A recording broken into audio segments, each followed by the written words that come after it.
Have you repented of your sins and dedicated yourself to Jehovah to do his will? Your answer, please. Good. Question 2. Do you understand that your dedication and baptism identify you as one of Jehovah's Witnesses in association with God's Spirit-directed organization?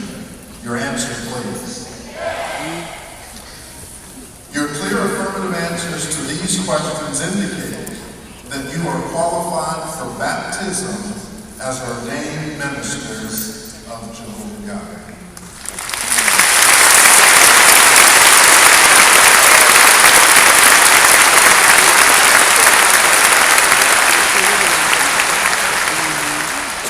It would be appropriate at this time for us to approach our Father, Jehovah God, in prayer.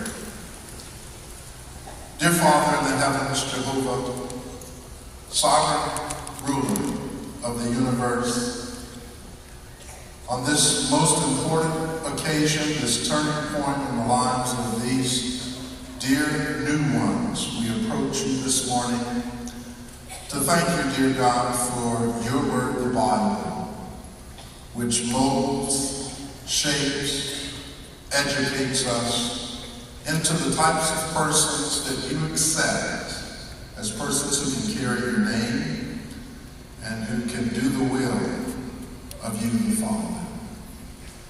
So on this occasion, we approach you on behalf of these baptismal candidates to thank you from the bottom of our heart.